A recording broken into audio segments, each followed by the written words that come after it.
মহান রব যদি আমানতের খেয়ানত হয়ে যায়, ওমা কানা লিল মুমিনিন ওয়ালা মুমিনাতিন ইজা কাজাল্লাহু ওয়া রাসূলুহু আমরান, আল্লাহর পক্ষ থেকে আয়াত নাযিল হলো।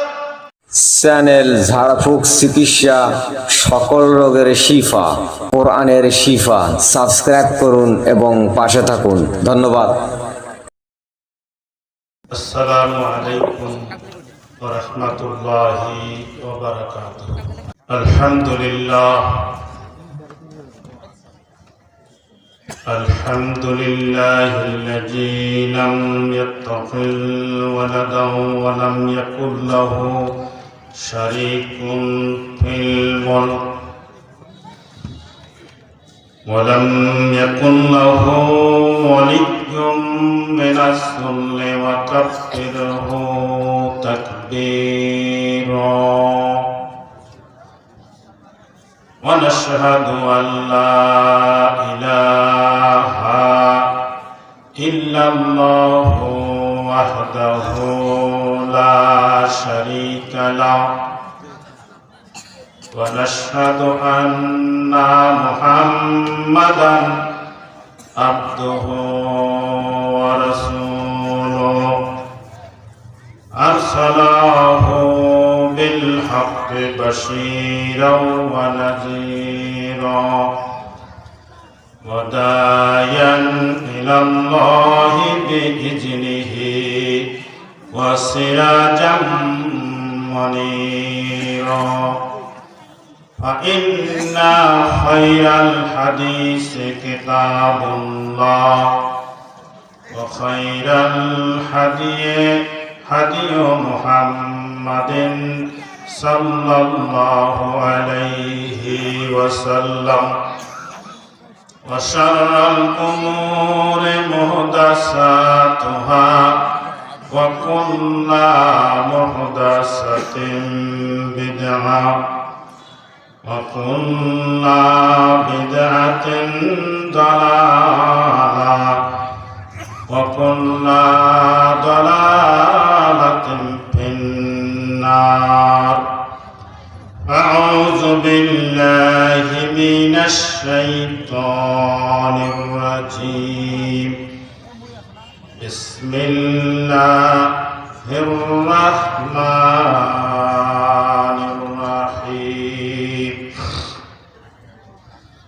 يا أيها الناس قد جاءكم برهان من ربكم وأنزلنا إليكم نورا مبينا.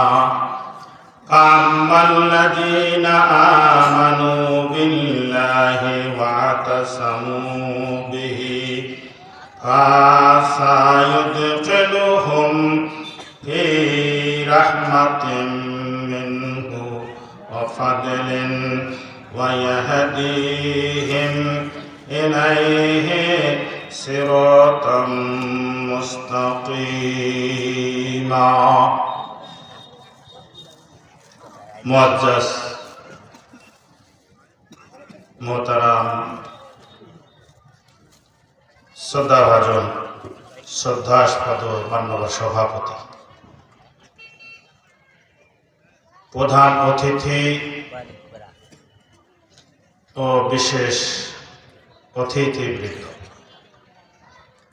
মুআজ্জাজ আমন্ত্রিত উলামায়ে কিরাম, বয়োজ্যেষ্ঠ মুরব্বিয়ান, সমসাময়িক বন্ধুবর্গ, স্নেহের কচি ও কাচারা, পর্দার আড়ালে মা ভগ্নীর সমতুল্য মা ও বোনেরা, আল্লাহ সুবহানাহু ওয়া তাআলার লাখো কোটি শুকরিয়া, যার অশেষ দয়া ও কৃপায় ঐতিহ্যবাহী শিক্ষা প্রতিষ্ঠান ও শিক্ষা প্রাঙ্গণে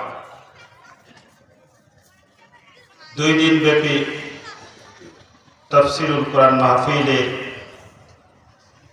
আজকে প্রথম দিন, যে রব্বে করিম তার গুনাহগার এক নগণ্য গোলামকে আজকের আয়োজনের একজন আলোচক ও অসংখ্য মানুষের মধ্য থেকে বাছাই করে যে আল্লাহ সুবহানাহু ওয়া তাআলা আমাদেরকে বক্তা ও শ্রোতা হিসাবে এ যাবৎকাল পর্যন্ত এই আয়োজনে উপস্থিত থেকে আলোচনা শোনার জন্য একটি মহা সুযোগ আমাদের দান করলেন। এজন্য আমরা সবাই ওই আল্লাহ সুবহানাহু ওয়া তাআলার সন্তুষ্টি অর্জনের নিমিত্তে আমরা জবানে শুকর আদায় করছি। সকলে বলুন আলহামদুলিল্লাহ। দরুদ ও সালাম সাইয়্যিদুল মুরসালিন রাহমাতাল লিল আলামিন, বিশ্ব মানবতার মুক্তির দূত সাদিকুল মাসদুক বিশ্ব নবী মুহাম্মদুর রাসূলুল্লাহ, সকলে বলেন সাল্লাল্লাহু তাআলা আলাইহি ওয়াসাল্লামের উপর লাখো কোটি দরুদ ও সালাম বর্ষিত হোক। আরেকবার সংক্ষিপ্ত দরুদ পাঠ করি, আল্লাহুম্মা সাল্লি আলাইহি আল্লাহুম্মা বারিক আলাইহি। আমি আপনাদের সামনে জগৎ শ্রেষ্ঠ মহাগ্রন্থ আল কোরআনুল কারীমের সূরা নিসা থেকে 2টি আয়াতে শরীফা তেলাওয়াত করেছি। আয়াত দুটিকে বিষয়বস্তু করে আজকের আলোচনা সভার উদ্দেশ্য, লক্ষ্য ও আমাদের কি করণীয়, এ দৃষ্টিকোণ থেকে আমি আমার বরাদ্দ সময় ও আপনাদের ধৈর্যচ্যুতি পর্যন্ত খুব সংক্ষিপ্ত আকারে আপনাদের সামনে কিছু কথা পেশ করব বলে ইচ্ছা পোষণ করেছি। ওমা তৌফিকে ইল্লা বিল্লাহ, আলাইহি তাওয়াক্কালতু ইলাইহি উনীব। সকলে বলুন আল্লাহুম্মা আমিন। আমি আমার আলোচনা লম্বা করব না। আল্লাহ সুবহানাহু ওয়া তাআলা নবমণ্ডল ভূমণ্ডলের মাঝে অসংখ্য সৃষ্টিরাজি সৃষ্টি করেছেন। মানুষ হলো সে সৃষ্টির শ্রেষ্ঠ সৃষ্টি, জীব সম্রাট। আল্লাহ সুবহানাহু ওয়া তাআলা এই নবমণ্ডল ভূমণ্ডলের মাঝে এই ক্ষুদ্র সৃষ্টি মানব জাতিকে আশরাফুল মাখলুকাতের মর্যাদা দিলেন। এজন্যে আবারও শুকরিয়া আদায় করছি। সকলে বলুন আলহামদুলিল্লাহ। সম্মানিত উপস্থিতি, মানুষ পৃথিবীর শ্রেষ্ঠ সৃষ্টি, এটা আল্লাহ সুবহানাহু ওয়া তাআলার অবদান। মানুষ এটা অর্জন করতে পারেনি, বরং আল্লাহ সুবহানাহু ওয়া তাআলা ঘোষণা দিয়েছেন খলাকাল ইনসানু দাঈফা, মানুষকে অত্যন্ত দুর্বল করে সৃষ্টি করা হয়েছে। পৃথিবীর সৃষ্টি রাজিকে যদি আমরা সামনে রাখি তাহলে প্রমাণিত হবে যে মানুষ আসলে ক্ষুদ্র সৃষ্টি, মানুষ আসলে দুর্বল সৃষ্টি। যদি আমরা হাতির সামনে নিজেকে পেশ করি, আমরা যদি পিপিলিকার সামনে নিজেকে পেশ করি, আমরা যদি মাকড়সার সামনে নিজেকে পেশ করি, তাহলে অবয়বের দিক থেকে, শক্তিমত্তার দিক থেকে, বুদ্ধিমত্তার দিক থেকে মানুষ একটা ক্ষুদ্র সৃষ্টিতে প্রমাণিত হবে। কথা বলেন ঠিক কিনা? বিশাল হাতি, হাতির নামে কোরআনে আল্লাহ সুবহানাহু ওয়া তাআলা সূরা দিয়েছেন। এরপরে পিপিলিকা যদি ক্ষুদ্র সৃষ্টি, কিন্তু তার শক্তিমত্তা, প্রাণী বিজ্ঞানীরা প্রমাণ করেছে একটা পিপিলিকা তার ওজনের 40 গুণ বস্তু বেশি বহন করতে পারে। মানুষ কি এই তার ওজনের 40 গুণ বস্তু তিনি নিজে বহন করতে পারবেন? পারবেন। এরপরে বুদ্ধিমত্তার কথা কোরআন কারীমে আল্লাহ সুবহানাহু ওয়া তাআলা একটি সূরা দিয়েছেন, সূরা আল আনকাবুত। মাকড়সার কথা বলেছেন। এগুলি নামকরণের ভিত্তিতে, নামকরণের পিছনেও তাত্ত্বিক কথা আছে। তো এই মাকড়সা যে সুন্দর করে সুন্দর করে একটা জাল তৈরি করে, জালের পিছনে সে চুপ করে বসে থাকে, এই সুনিপুণ করে জাল তৈরি করার মতো সেই বুদ্ধিমত্তা কি মানুষের আছে? এমনকি আমি এই আলোচনাটাকে আপনাদের সামনে পেশ করার কারণ হলো, হাতির মতো সৃষ্টি, পিপীলিকার মতো শক্তিশালী সৃষ্টি, আর বুদ্ধিমত্তার মতো এমন একটি মাকড়সা, এর সামনে যদি মানুষকে দাঁড় করানো যায়, তাহলে আকৃতিতে যেমন মানুষ ছোট, শক্তিতে মানুষ সেরকম দুর্বল, আর বুদ্ধিমত্তায় সেরকম মানুষ কমজোর। ফলে মানুষ একটা দুর্বল সৃষ্টি। আল্লাহ যথার্থই বলেছেন, খলেকাল ইনসান দাঈফা। কথা বলে ঠিক কিনা? এরপরে আমরা যদি আরো লক্ষ্য করি, একটা ছাগল ছানা জন্ম নেওয়ার পরেই সে দৌড়ে বেড়ায়, তার মায়ের স্তনে মুখ লাগায় দুধ পান করে। কিন্তু একটা মানব শিশু কি পারে? তো পারে না। এরপরে আপনি যদি একটা হাঁসের বাচ্চা জন্ম নেওয়ার পরে পানিতে সাঁতার কাটে, একটা মানব শিশু কি পারে না। একটা মুরগির বাচ্চা জন্ম নেওয়ার পরে সে নিজের আহার নিজে খুঁজে খায়, একটা মানব শিশু কি কয়েক বছরে পারে? তাহলে এই সৃষ্টিকে আমরা সামনে যদি মানুষের সামনে নিয়ে আসি, তাহলে প্রমাণিত হবে যে মানুষ আসলে একটা দুর্বল সৃষ্টি, মানুষ ক্ষুদ্র সৃষ্টি। বলেন সুবহানাল্লাহ। কিন্তু আল্লাহ সুবহানাহু ওয়া তাআলা দয়া করে মানুষকে শ্রেষ্ঠত্ব দিলেন, আশরাফুল মখলুকাতের মর্যাদা দিলেন। কেন দিলেন? আমরা কি কখনো খোঁজার চেষ্টা করেছি? কোরআন কারীমে আল্লাহ সুবহানাহু ওয়া তাআলা তার বর্ণনা দিয়েছেন। বিসমিল্লাহির রাহমানির রাহিম। ইন্না আরাজনাল আমানাতা আলাস সামাওয়াতি ওয়াল আরদি ওয়াল জিবালি ফাআবাইনা আইয়াহমিলনাহা ওয়াশফাকনা মিনহা ওয়া হামালাহাল ইনসান ইন্নাহু কানা জালুমান জাহুলা। বলেন আল্লাহু আকবার। আল্লাহ সুবহানাহু ওয়া তাআলা নিজেই ঘোষণা দিচ্ছেন যে মানুষকে কেন শ্রেষ্ঠত্ব দেওয়া হলো, মানুষ শ্রেষ্ঠ সৃষ্টি কেন হলো। আমরা কিন্তু এর পিছনে কারণটা আমরা খুঁজে দেখি না। শুধু আমরা বলি যে আমরা শ্রেষ্ঠ সৃষ্টি, আমরা আশরাফুল মাখলুকাত। আল্লাহ সুবহানাহু ওয়া তাআলা আসমান জমিন সহ এই উভয়ের মাঝে যে সৃষ্টিরাজি সৃষ্টি করেছেন, সৃষ্টিকুল সৃষ্টি করেছেন, এই সৃষ্টিরাজির মধ্য থেকে তিনি এক প্রকার সৃষ্টিকে শ্রেষ্ঠত্ব দিতে চাইলেন। এটা ইচ্ছা আল্লাহ সুবহানাহু ওয়া তাআলা।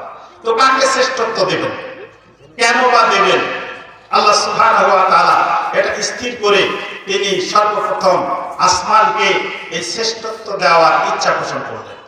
কারণ আসমান একটা বিশাল সৃষ্টি, এত বড় সৃষ্টি পৃথিবীতে আর নাই। অবয়বে বিশাল একটা সৃষ্টি, এর আসল এখনো কোনো কুল কিনারা করে মানুষ পায়নি। মহাকাশ বিজ্ঞানীরা ঘুরে ফিরে এসেছে। হ্যাঁ, হাল তারা মিন ফুতুর, তারা ফারজিল বাসারা, হাল তারা মিন ফুতুর, তারা তাদের দৃষ্টি আবার ফিরে এসেছে এবং তারা কোথাও কোনো ছিদ্র, কোথাও কোনো কিছু খুঁজে পায়নি।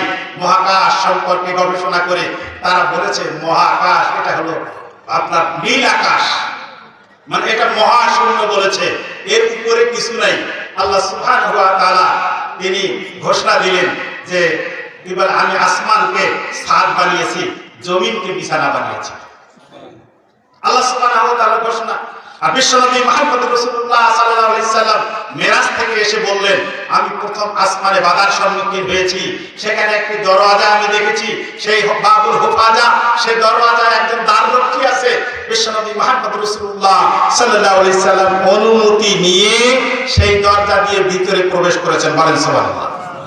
তাহলে বিজ্ঞানীরা বলল যে এটা ফাঁকা, উপরে কিছু নেই, আর রাসূল বললেন উপরে ছাদ আছে। আল্লাহ বললেন উপরে আমি আসমানকে ছাদ বানিয়েছি, আর রাসূল বললেন আমি ছাদের দরজা দেখেছি। সুবহানাল্লাহ। তো কারটা ঠিক? বিজ্ঞানীদের কথা ঠিক না আল্লাহর কথা ঠিক? আল্লাহর কথা ঠিক, আল্লাহ রাসূলের কথা ঠিক না বিজ্ঞানীদের কথা ঠিক? আল্লাহর নবী মুহাম্মদ রাসূলুল্লাহ সাল্লাল্লাহু আলাইহি সাল্লাম দেখে এসেছেন যে আসমানের দরজা আছে, সেই দরজায় একজন পাহারাদার আছে, সেই পাহারাদার একজন ফেরেশতা আছে, সেই ফেরেশতার নাম পর্যন্ত বিশ্বনবী মুহাম্মদ রাসূলুল্লাহ সাল্লাল্লাহু আলাইহি সাল্লাম বললেন। সম্মানিত উপস্থিতি, আমি যে কথাটা বোঝাতে চাচ্ছি, সেই সুবিশাল আকাশ, এই যে আসমান, যেটাকে আল্লাহ সুবহানাহু ওয়া তাআলা আসমানকে ডেকে বললেন, যেহেতু এত বিশাল আকৃতি, এত বিশাল সৃষ্টি আমি তোমাকে সৃষ্টি করেছি, এই জন্য শ্রেষ্ঠত্বটা আমি তোমাকে দিতে চাই। সুবহানাল্লাহ। তো শ্রেষ্ঠত্ব দেওয়ার কারণটা হলো আল্লাহ সুবহানাহু ওয়া তাআলা আসমানের কাছে আমানত দিতে চেয়েছেন। আমানত হলো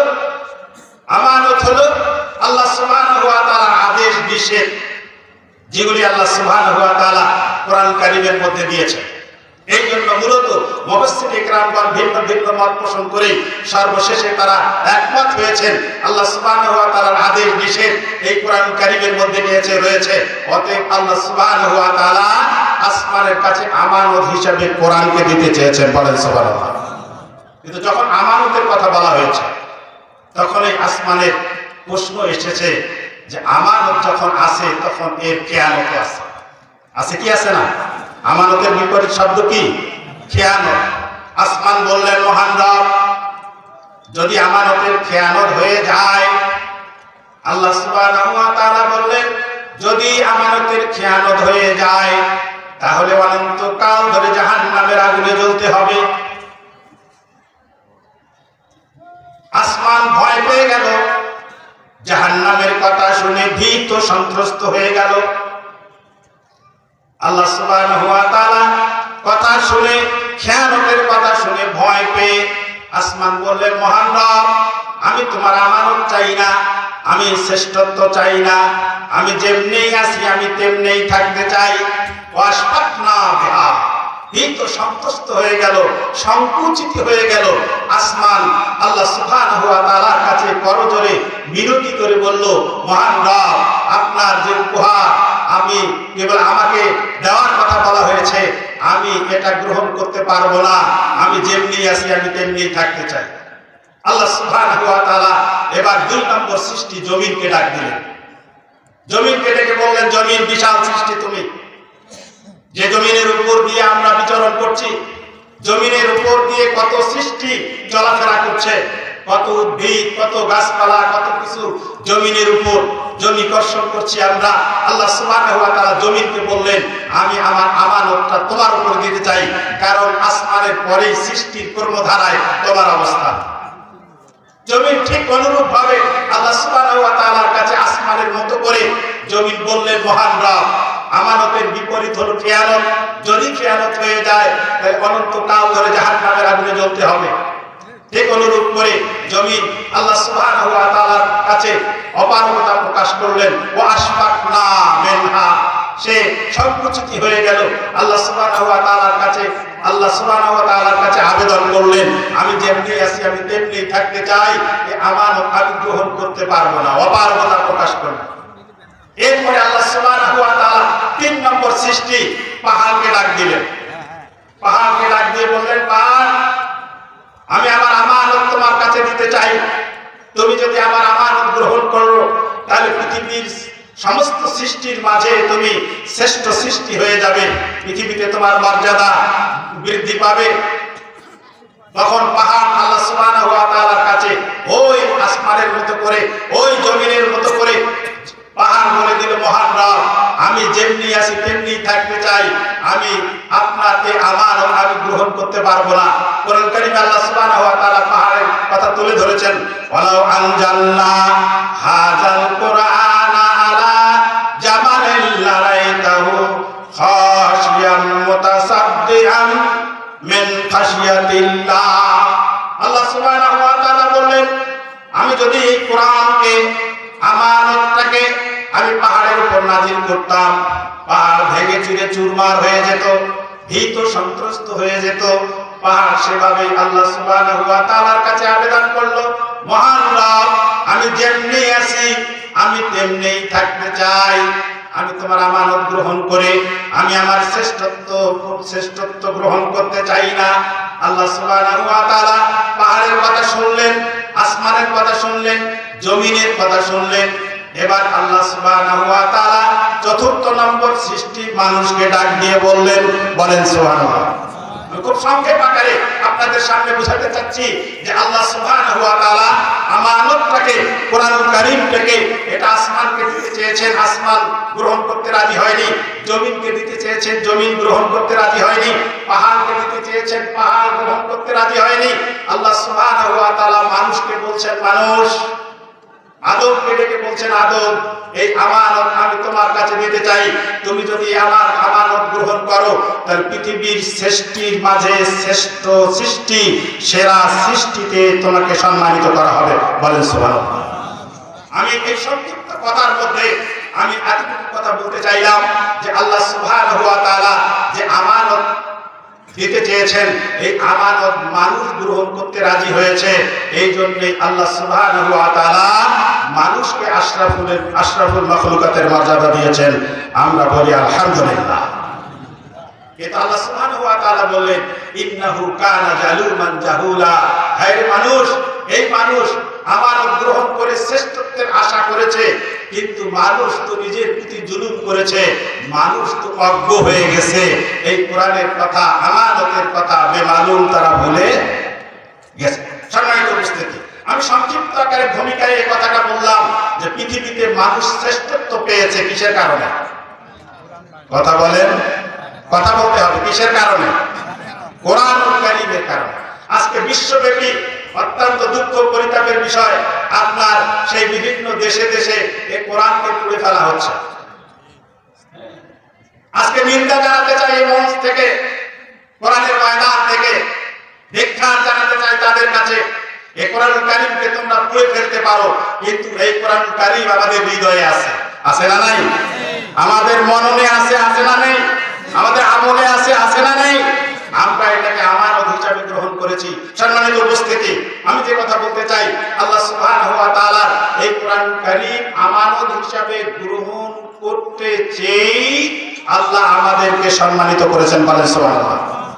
এখন আসুন আমি দেখি যে বিষয়টা বলতে চাই, সেটা হলো আল্লাহ সুবহানাহু ওয়া তাআলা এই কোরআনটা কাদের জন্য দিয়েছেন? কোরআন কাদের জন্য?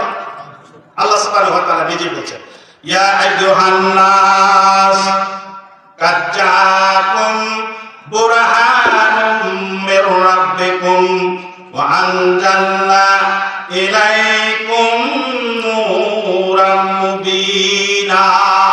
আল্লাহ সুবহানাহু ওয়া তাআলা মানুষকে ডাক দিলেন। কোরআনের বিষয়বস্তু মানুষ, কোরআনের বিষয়বস্তু, কোরআনের বিষয়বস্তু, আবার বলতে হবে কোরআনের বিষয়বস্তু, কোরআনের বিষয়বস্তু হলো মানুষ। এই জন্য আল্লাহ মানুষকে ডাক দিয়ে দিলেন। এই আন্নাস শব্দের মধ্যে আল্লাহ সুবহানাহু ওয়া তাআলা সকল মানুষকে বুঝাইছেন। হিন্দু, বৌদ্ধ, খ্রিস্টান, রোম, দাওয়াই, যত প্রকারের মানুষ আছে, সকল মানুষকে আল্লাহ সুবহানাহু ওয়া তাআলা ডাক দিলেন। এই কোরআনুল কারীম হলো সকল মানুষের জন্য। কোরআনুল কারীম সকল মানুষের জন্য। আমাদের মধ্যে একটা সংকীর্ণতা আছে। এই কোরআন কারীম, ওই যে যারা কোরআন পড়ছে, কোরআনটা কিন্তু তাদেরও জন্য। কথা বলেন ঠিক কিনা? কিন্তু দুঃখ পরিতাপের বিষয়, এই কোরআনকে পুড়ে তারা নিজের কপালকে পুড়ছে, নয় কি? কারণ এই কোরআন তো তাদেরও জন্য। এই কোরআন দুনিয়ায় তাদেরকে সুপথ দেখাবে, আর আখিরাতে তাদেরকে নাজাত দেবে। সম্মানিত উপস্থিতি, তো আল্লাহ সুবহানাহু ওয়া তাআলা মানুষকে ডাক দিলেন। মানুষকে ডাক দিয়ে বললেন, কাদ জাআকুম বুরহানুম মির রাব্বিকুম ওয়া আনজালনা ইলাইকুম নূরাম মুবিনা। তোমাদের কাছে এসে গেছে তোমাদের রবের পক্ষ থেকে দলিল। আল্লাহ সুবহানাহু ওয়া তাআলা কোরআনকে দলিল বললেন, কোরআনকে দলিল বললেন। ওয়া আনজালনা ইলাইকুম নূরাম মুবিনা। আল্লাহ সুবহানাহু ওয়া তাআলা কোরআনকে নূর বললেন। কোরআনকে দলিল বললেন আর কোরআনকে নূর বললেন। হ্যাঁ, আসুন আমরা কোরআন যে দলিল, কোরআন যে নূর, আলো, এখানে আমি কোরআন কারীম থেকে দুটি দৃষ্টান্তের মাধ্যমে আমার আলোচনার জবনিকা টান করছি। সম্মানিত উপস্থিতি, আমরা দলিল বুঝতে বুঝি এই যে আমরা যে জমি ভোগ করে খাই, এই জমিটা ভোগ করে খাই, কোন এক ব্যক্তি এসে বলল যে এই জমিটা তো আমার দাদার নামে রেকর্ড, এটা আপনি কি করে খান? এই দাদার নামের রেকর্ড বলে জমিটার উপর যদি সে হাত দেয়, জমিটার উপর যদি চড়াও হয়, আপনি যে জমিটা খাচ্ছেন এখন আপনি কি দেখাবেন? কি দেখাবেন? আপনি দলিল দেখাবেন। দলিল দেখে প্রমাণ করতে হবে আপনার বাবা এটা ক্রয় করেছে অথবা আপনি ক্রয় করেছেন।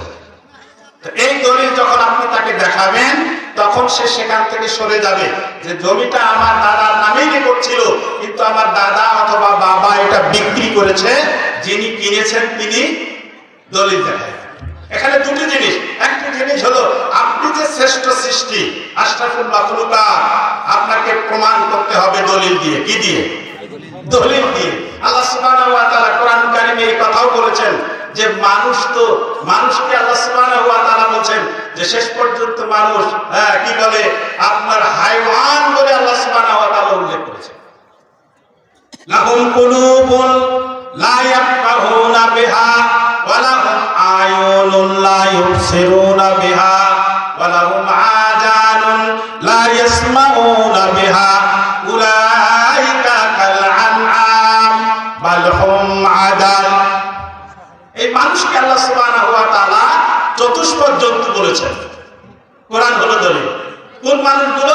যে মানুষগুলো যাদেরকে আল্লাহ সুবহানাহু ওয়া তাআলা বিবেক দিলেন, বিবেকটাকে কাজে লাগালো না। আল্লাহ সুবহানাহু ওয়া তাআলা চোখ দিলেন, এই চোখটাকে সে কাজে লাগালো না। আল্লাহ সুবহানাহু ওয়া তাআলা কান দিলেন, কানটাকেও সে কাজে লাগালো না। আল্লাহ সুবহানাহু ওয়া তাআলা বলেন বিবেক থেকে বিবেক কাজে লাগালো না, চোখ থেকে চোখ দিয়ে দেখলো না, কান থেকে কান দিয়ে শুনলো না। আল্লাহ বলেন এরা চতুষ্পদ জন্তু। চতুষ্পদ জন্তু বলেছেন, হাইওয়ান বলেছেন, জানোয়ার বলেছেন। তাহলে আমি আপনি আশরাফুল মাখলুকাত বলছি, তো আল্লাহ সুবহানাহু ওয়া তাআলা এই মানুষকে আবার কি বলছেন? জানোয়ার বলছেন, হাইওয়ান বলছেন। তাহলে মানুষ যে শ্রেষ্ঠ সৃষ্টি, মানুষ যে আশরাফুল মাখলুকাত, প্রমাণ করার জন্য লাগবে কি? দলিল। আর দলিল হলো কোরআন কারীম। আল্লাহ সুবহানাহু ওয়া তাআলা বলেন সম্মানিত উপস্থিতি, এইজন্যই বলছিলাম যে আসলে এই কোরআন কারীমকে আমরা না জানার কারণে, ওই যে আমাদের সমাজের এরকম কি বলে পূর্বপুরুষদের এরকম অনেক রেকর্ড আছে, দলিল না জানার কারণে নিজের নামের জমি অন্যেরা দখল করে খাচ্ছে। আছে না এরকম নজির? আজকে এই যে কোরআন পড়ছে, আজকে কোরআন অবমাননা হচ্ছে। আমরা ওই যে কোরআন পড়তে পারি না, কোরআন জানি না, কোরআনের গুরুত্ব বুঝি না, যার কারণে দলিল না বুঝার কারণে আজকে আমরা কিন্তু আজকে নিগৃহীত হচ্ছি। আজকে আমাদের সেই সম্মান আমরা হারিয়ে ফেলেছি। এর মূল কারণটা আল্লাহ সুবহানাহু ওয়া তাআলা বলেন কোরআনটা হলো দলিল আর কোরআন হলো আলো। বিশ্বনবী মুহাম্মদ রাসূলুল্লাহ সাল্লাল্লাহু আলাইহি সাল্লামের জামানার একটা দৃষ্টান্ত কোরআন কারীম থেকে দেব। বিশ্বনবী মুহাম্মদ রাসূলুল্লাহ সাল্লাল্লাহু আলাইহি সাল্লাম মসজিদে নববীতে বসা, তো তারই পালক পুত্র যায়েদ বিন হারেসা, যিনি রাসূলের পালক পুত্র ছিলেন, খাদিজাতুল কুবরা রাদিয়াল্লাহু আনহা কৃতদাস, রাসূলের বাড়িতে লালিত পালিত হয়েছে, বড় হয়েছে। তো যুবক যখন হলে রাসূল তার বিবাহের ব্যবস্থা করলেন আল্লাহর নবীরই ফুফাতো বোন জায়নাব বিনতে জাহাশের সাথে। রাসূল সাল্লাল্লাহু আলাইহি সাল্লাম এবার বিবাহের জন্য জায়নাব বিনতে জাহাশের বাড়িতে যায়েদ বিন হারেসাকে পাঠিয়ে দিলেন, সঙ্গে দুই একজন সাহাবীকে পাঠিয়ে দিলেন। প্রস্তাব যখন নিয়ে গেল, আলোচনা যখন হলো, আলোচনার এক পর্যায়ে তারা জানতে পারলেন যে আল্লাহর নবী পাঠিয়েছেন এই প্রস্তাব যায়েদ বিন হারেসাকে জায়নাব বিনতে জাহাশের পিতার কাছে। তিনি যে যখন বিবাহের প্রস্তাব দিলেন তখন তারা বললেন যে তুমি তো কৃতদাসের সন্তান আর আমরা হলাম কুরাইশ বংশের, এত উঁচু বংশের আমরা, আর তুমি হলে কৃতদাস বংশের, তোমার সাথে আমার মেয়ের বিয়ে কেমনে হয়? কিন্তু পাঠাইছেন কে? কথা বলেন। পাঠাইছেন আল্লাহর নবী মুহাম্মদ রাসূলুল্লাহ সাল্লাল্লাহু আলাইহি সাল্লাম। এরপরও তারা কি বলে সেই বংশমর্যাদা এবং কৃতদাস এই চিন্তা ভাবনা করে বলল যে আচ্ছা ঠিক আছে, যদি এটা বিবাহ হতেই হয় তো আমরা একটু বুঝি, একটু বুঝ পরামর্শ করে তারপরে আমরা বিষয়টাকে সিদ্ধান্ত নিব। এই বুঝের জন্য যখন পাঠিয়ে দিল, যায়েদ বিন হারিসা ফিরে আসলেন বিশ্বনবী মুহাম্মদ রাসূলুল্লাহ সাল্লাল্লাহু আলাইহি সাল্লামের কাছে। আল্লাহর নবী জানতে চাইলেন ঘটনা কি, বলে ওরা বুঝত তুইছে। তো বিশ্বনবীর মনটা খারাপ হয়ে গেল। আমি রাসূল তাদেরকে প্রস্তাব দিয়ে পাঠালাম আর তারা বুঝত রাখছে। বিশ্বনবীর মন যখন খারাপ হয়ে গেল, এই মনের খবরটা পৃথিবীর কেউ না জানলেও একজন জানেন, তিনি কে? আল্লাহ সুবহানাহু ওয়া তাআলা। ইন্নাল্লাহা আলিমুন বিজাতিস সুদূর। আল্লাহ সুবহানাহু ওয়া তাআলা কাল বিলম্ব করলেন না, জিবরিলকে পাঠিয়ে দিলেন। জিবরিল, তাড়াতাড়ি করে যাও, বিশ্বনবীর কাছে সংবাদ নিয়ে যাও। বিশ্বনবীর মনটা খারাপ হয়ে গেছে। বিবাহের প্রস্তাবটাকে তারা বুঝের মধ্যে রেখেছে, সম্মতির মধ্যে রেখেছে। আল্লাহ সুবহানাহু ওয়া তাআলা ওহী নাযিল করলেন, ওহী নিয়ে আসলেন জিবরিল আমিন। ওমা কানা লিল মুমিনিন ওয়ালা মুমিনাতিন ইযা কাযাল্লাহু ওয়া রাসূলুহু আমরান আইয়াকুনা লাহুমুল খিয়ারাতু মিন আমরিহিম ওয়া মান ইয়াসিল্লাহা ওয়া রাসূলুহু ফাকাদ দাল্লা দালালান মুবিনা। বলেন আল্লাহু আকবার। আল্লাহর পক্ষ থেকে আয়াত নাযিল হলো, ওমা কানা লিল মুমিনিন ওয়ালা মুমিনাতিন। সে তো মুমিনই নয় কোন পুরুষ, সে তো মুমিনা নয় কোন নারী। ইযা কাযাল্লাহু ওয়া রাসূলুহু আমরান, আল্লাহ এবং তার রাসূলের পক্ষ থেকে যখন কোনো ফয়সালা এসে যায়, তখন সিদ্ধান্ত এসে যায়, আইয়াকুনা লাহুমুল খিয়ারাতু মিন আমরিহিম, আল্লাহ এবং তার রাসূলের সিদ্ধান্তটাকে বুঝে রাখে। এই রকম মত প্রকাশ করলে কোন পুরুষ এবং নারী মুমিন মুমিনা হতে পারে না। সিদ্ধান্ত কার? আল্লাহর পক্ষ থেকে আয়াত নাযিল হলো, ওমান ইয়াসিল্লাহা ওয়া রাসূলুহু আমরান আইয়াকুনা লাহুমুল খিয়ারাতু মিন আমরিহিম ওয়া মান ইয়াসিল্লাহা ওয়া রাসূলুহু ফাকাদ দাল্লা দালালান মুবিনা। বরং আল্লাহ এবং তার রাসূলের এই সিদ্ধান্ত যদি কেউ অমান্য করে, সে চরম একটা গোমরাহির মধ্যে নিমজ্জিত হয়েছে।